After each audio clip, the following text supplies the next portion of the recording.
사사기는 세 부분으로 나눌 수가 있어요. 1장부터 3장 6절까지가 서론이고요. 3장 7절부터 16장까지가 본론. 그래서 온니엘로 시작해서 삼손에 이르기까지 사사의 이야기가 마무리가 되었습니다. 그렇다고 사사 이야기가 끝은 아니고요. 17장부터 새로운 이야기가 시작되는데 바로 이것을 부록 혹은 음악용어로 코다라고 그렇게 이야기를 합니다.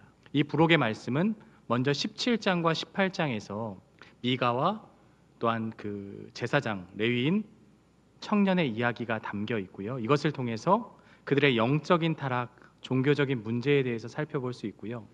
그리고 19장에서 21장까지 에브라임 산지에 살고 있는 레위인과 그 첩의 이야기를 통해 그들이 도덕적으로 매우 부패했음을 우리에게 보여주고 있어요. 또한 이게 시대적으로 시대의 순서에 따라 삼손 다음의 시대냐라고 보기보다는 이제 17장 이후의 이야기는 사사시대의 전반적인 부분들에 대해서 정말 하고 싶었던 이야기를 강조하면서 우리에게 말씀하고 있는데요. 우리가 사사기 전체를 관통했던 하나의 공식이 있죠. 이스라엘이 죄를 짓고 이방 나라의 압제를 당하고 하나님께 부르짖고 회개하였을 때 구원의 역사하는 그 공식이 이제는 더 이상 존재하지 않아요. 그리고 새로운 공식이 세워지는데요.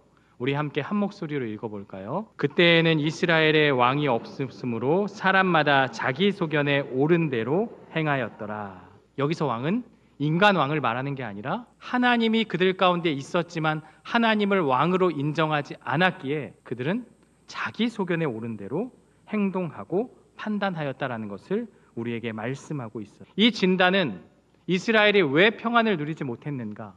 약속의 땅을 하나님께서 주셨고 그 땅을 취하라고 말씀하셨지만 왜 그 땅에서 고통과 고난 가운데 겪었는가를 설명하는 하나의 문장이 되는 것이죠. 그들의 잘못, 그들의 허물로 인하여서, 그들의 죄로 인하여서 고통이 오게 된 것인데요. 오늘 우리는 이 사사기 17장을 통해서 자기 소견에 옳은 대로 행하는 삶이 구체적으로 어떤 삶인지를 살펴볼 텐데요. 먼저 첫 번째 장면은 미가라고 이름하는 그 가정의 이야기로 시작됩니다.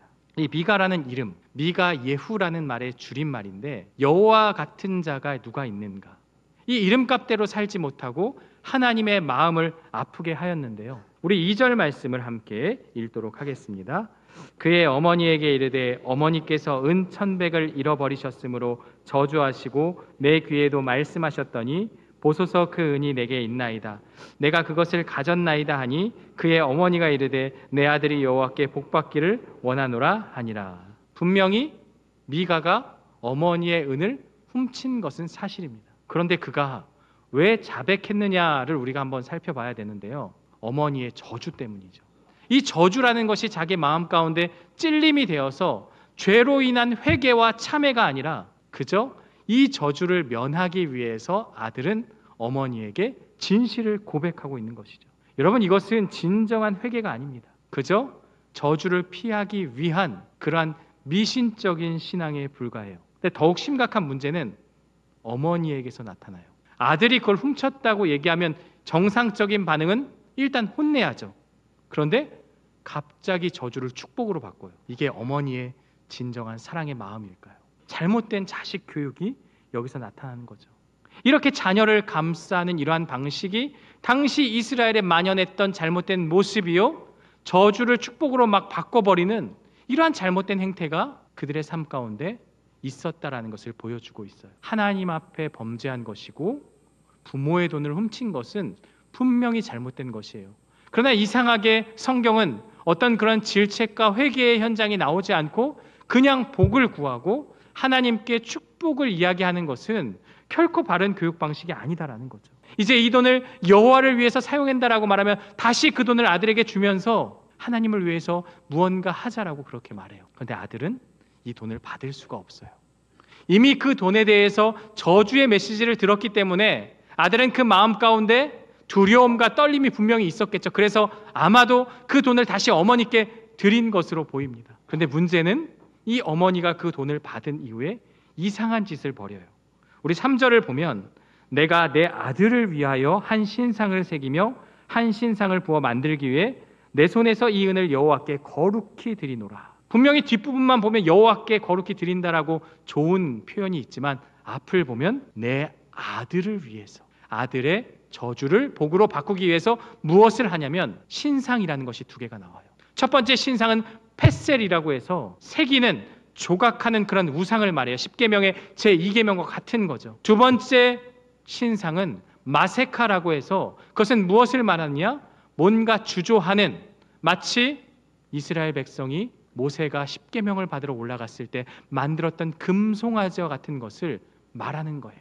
아들을 위한 것이라고 말하면서 또한 하나님께 거룩히 하기 위함을 말하면서 지금 잘못된 우상을 만들고 있는 거예요. 왜 이게 잘못된 것입니까? 우리도 하나님이라는 형상을 만들어서 우리가 간직하고 우리 가정에 두고 하면 얼마나 좋겠어요. 힘들고 어려운 일이 있을 때마다 교회에 나오지 않아도, 말씀을 보지 않아도 하나님이 우리 곁에 있으니까, 그게 형상화되어 있으니까 순간순간 가서 기도하면 되지 않겠나라고 하지만, 문제는 무한하신 하나님을 유한한 형상으로 만들었다는 데 있어요. 이러한 신상을 만든 목적이 하나님에 대한 사랑이 아니라 아들이 받게 될 저주를 복으로 바꾸고자 하는, 어떻게 보면 아들을 사랑하는 마음에서 했지만 잘못된 모습이라는 것을 우리에게 말씀해 주고 있어요. 설교를 준비하며 이 부분을 읽다가 한 가지 흥미로운 표현을 발견했어요. 바로 이러한 형태가 무엇이냐? 여러 신앙을 자기 입맛대로 섞어버리는 것이 바로 혼합주의 신앙이라고 그렇게 정의를 내려요. 그러면서 이것은 마치 DIY 종교, 그러니까 do it yourself라고 해서 우리가 뭔가 인테리어를 하거나 뭔가 물건을 만들 때 그것을 사용하는 사람이 제일 잘 알잖아요.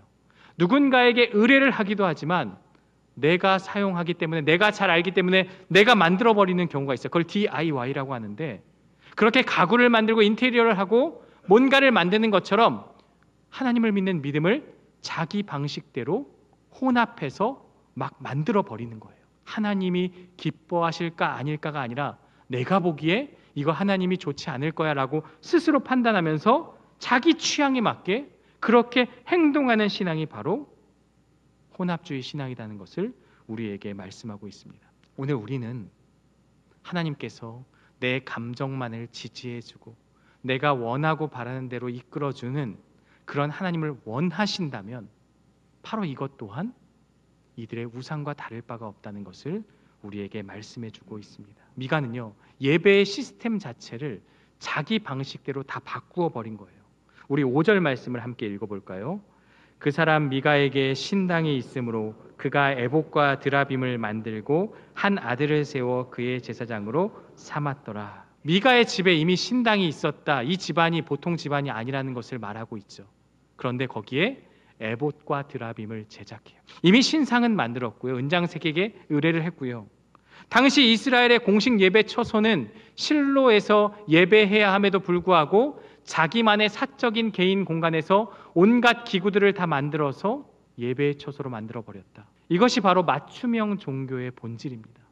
내 방식대로, 하나님이 원하시는 방식이 아니라 내가 편한 방식 그대로, 하나님의 말씀이 기준이 아니라 나의 소견과 나의 생각이 옳은 대로 행동하는 그 모든 것들, 이것이 나에게는 편리할지 모르지만 좀 더 본질적으로 따지면 우상 숭배가 될 수 있다는 것을 우리에게 말씀해 주고 있습니다.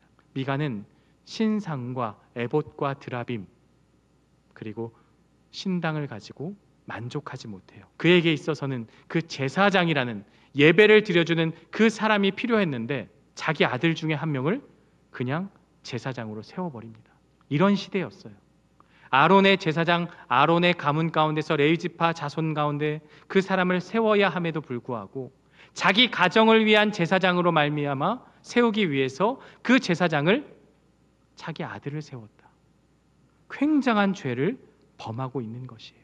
이쯤에서 사사기를 기록한 역사가는 신학적인 논평을 하는데요. 우리 사사기 17장 6절을 다시 한번 함께 읽도록 하겠습니다.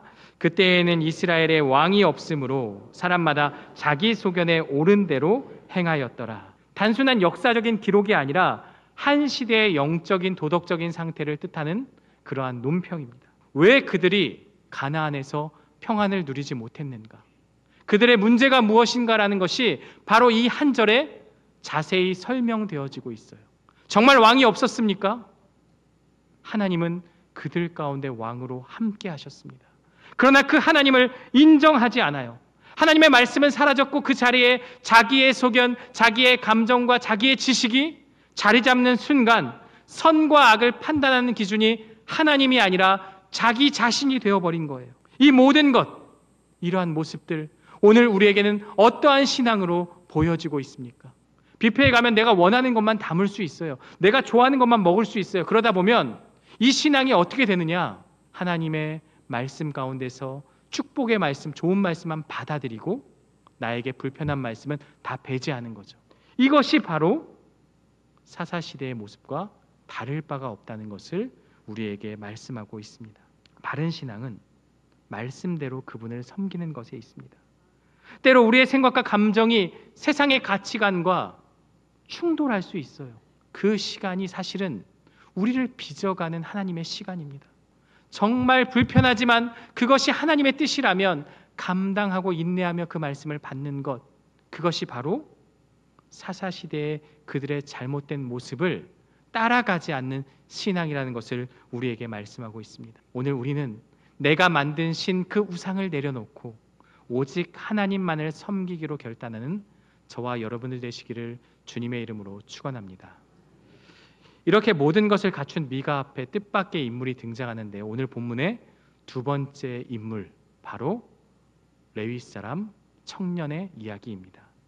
우리 7절 말씀을 함께 읽도록 하겠습니다. 유다 가족에 속한 유다 베들레헴에 한 청년이 있었으니 그는 레위인으로서 거기서 거류하였더라. 이 사람 역시도 자기 소견에 옳은 대로 행동한 그 사람인데요. 레위 사람들은 땅을 분깃으로 받지 못했기 때문에 그가 속한 성에 있어서 각 지파의 성에 거주하면서 이스라엘 백성들을 다스리고 가르치는 그 역할을 감당해야 돼요. 하지만 그곳에 머물러 있지 않고 떠돌며 방황한다라는 것, 바로 이 사람 역시도 하나님이 보시기에 바른 삶이 아니었다는 것을 우리에게 보여주고 있죠. 우리는 이것을 통해서 무엇을 알 수 있냐면 당시의 시대가 레위인들을 바르게 섬기지 못한 시대였다. 세속적인 가치관이 그에게 있었던 것인데요. 바로 그때 미가와 레위인이 만나게 돼요. 10절 말씀인데요. 미가가 그에게 이르되 내가 나와 함께 거주하며 나를 위하여 아버지와 제사장이 되라. 내가 해마다 은열과 의복 한 벌과 먹을 것을 주리라 하므로 그 레위인이 들어갔더라. 미가는 분명 자기 아들 중에 한 명을 제사장으로 세웠지만 뭔가 찝찝함이 있어요. 내가 많은 것을 다 갖췄지만 정말 레위인을 제사장으로 세우면 하나님의 축복이 막 쏟아질 텐데라는 그 갈망. 이 레위인 역시도 일자리를 찾아서 움직이다가 안정된 거주지와 함께 만족할 만한 연봉을 제시하는 그 상황 가운데 마주한 거죠. 그러다 보니 두 사람이 맞아떨어져서 계약에 이르게 된 것이죠. 계약이 체결됩니다. 이게 자기 소견에 옳은 대로 행동하는 지도자의 형태라는 것이죠. 이 둘의 계약은요, 하나님을 위한 것이 아니에요. 나중에 가면 단지파 사람들에게 이 레인이 뭐라고 이야기하냐면 미가의 가정에서 나를 고용했다고 해요. 이 고용이라는 단어는 삭슬 주고 부린다는 말이에요. 삭슬 주고 그 사람을 사용한다는 것을 뜻해요. 이 고용이라는 말 속에 무엇이 담겨 있습니까? 이 두 사람의 관계는 철저한 비즈니스 관계였다. 미가에게 종교 활동의 목적이 무엇입니까? 그 목적은 분명해요. 복 받기 위해서. 이 제사장을 통해서 복이 이루어지는 것을 바라는 것이죠. 바로 이것이 혼합주의 신앙의 형태로 나타나게 되는 것이죠. 이런 맞춤형의 신앙이 우리 가운데는 없을까요? 한국교회가 꽤 오래전부터 강단에서 흘러나오는 메시지가 무엇입니까? 복 받으라, 이런 메시지 아닙니까?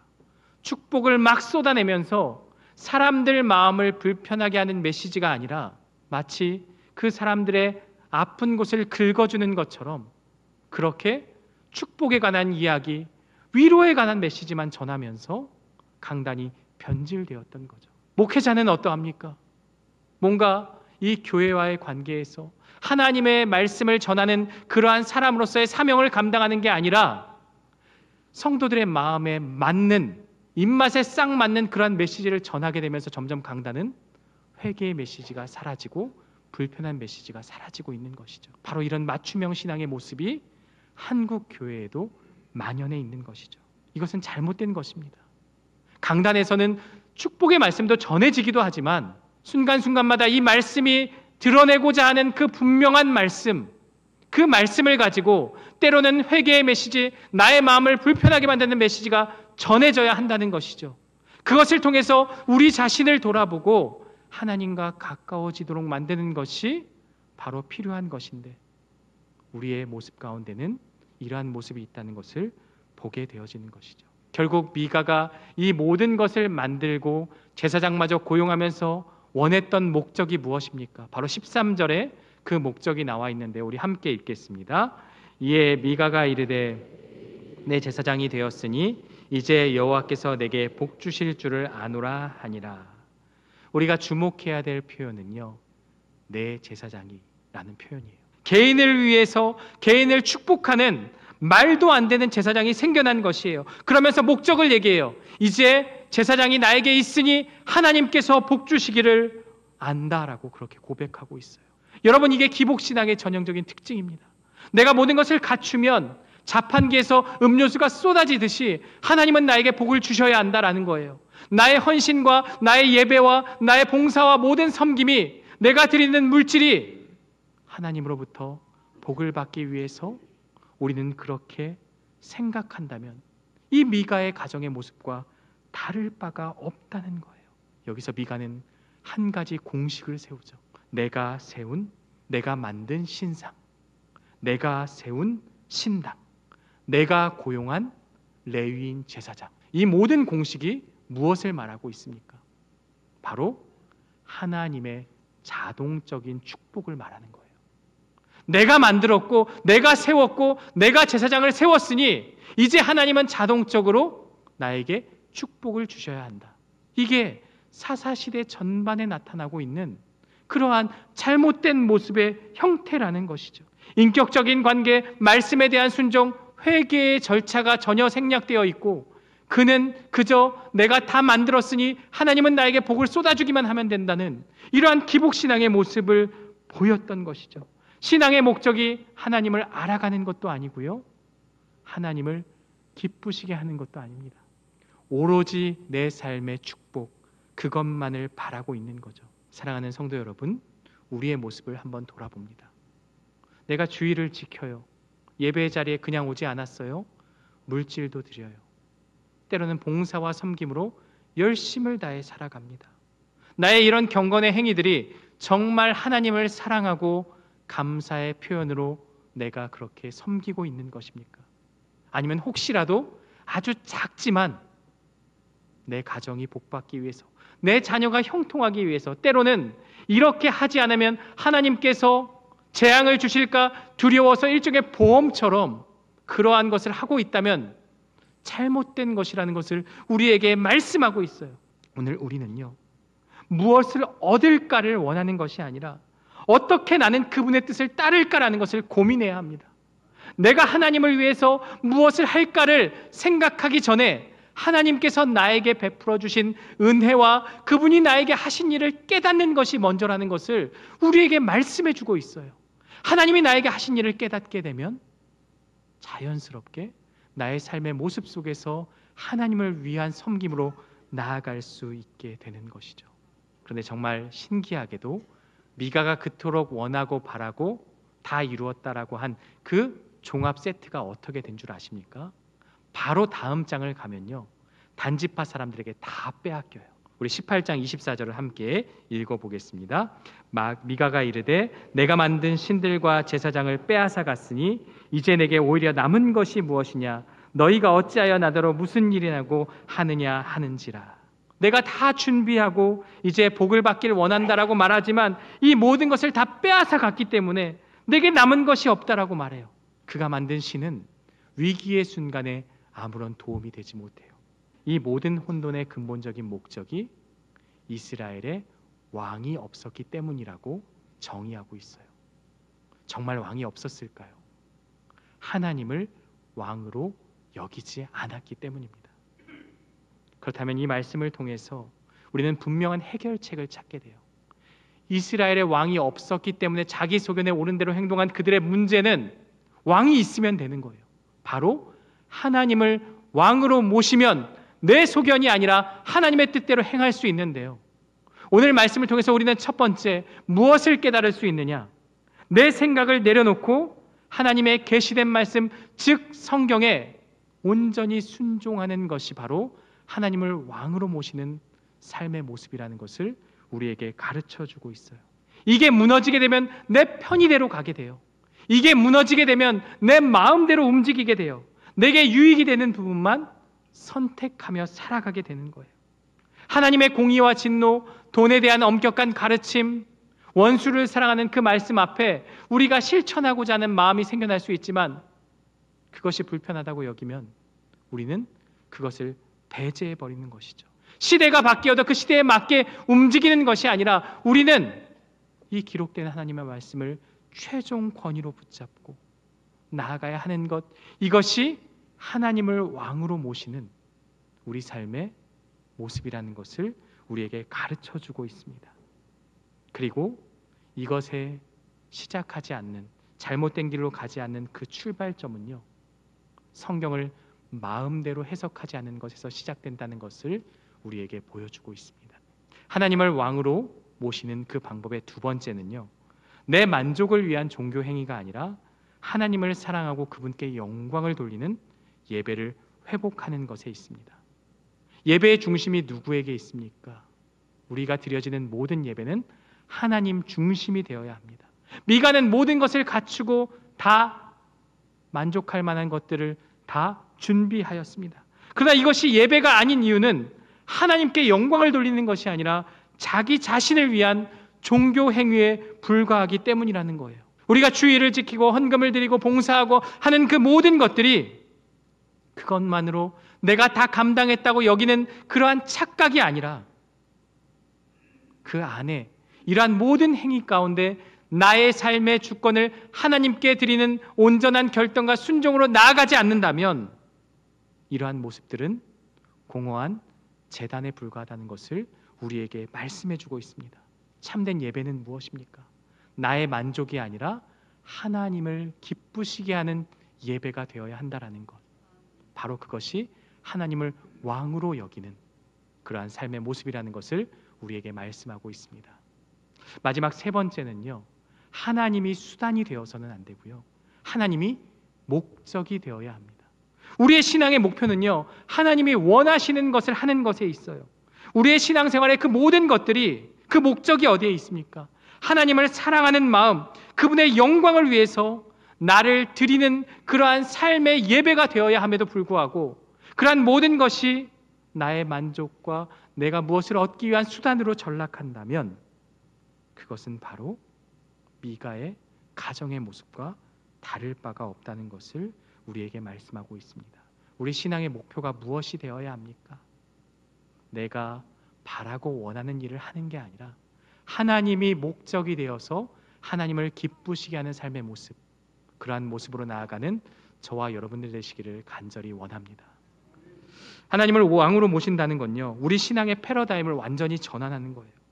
하나님을 통해서 뭔가를 얻어내려는 기복적인 태도를 버리고 하나님을 내 삶의 가장 큰 기쁨과 유익과 만족으로 여기는 그러한 방향의 전환이 필요한 것을 우리에게 말씀하고 있습니다. 오늘 말씀을 통해서 우리는 우리의 신앙을 돌아보게 됩니다. 혹시 내 안에도 편리함과 개인적인 취향, 기복적인 욕망으로 가득 찬 미가의 신당이 우리 마음 가운데 자리 잡고 있지는 않습니까? 그 모든 것을 허물고 오직 참된 왕이신 하나님을 우리 마음에 모시는 결단이 우리 안에 있기를 간절히 원합니다. 이 사사기 17장의 말씀을 통해서 우리는 분명한 사실을 깨닫게 돼요. 말씀에 대한 순종, 하나님 중심에 대한 예배, 그리고 하나님을 목적으로 삼는 그러한 삶의 모습을 통해서 내 중심에 있는 자기 소견을 끌어내리고 그 자리에 하나님을 모시는 삶의 결단이 우리 안에 있기를, 그리고 그러한 삶을 사시기를 주님의 이름으로 간절히 축원합니다.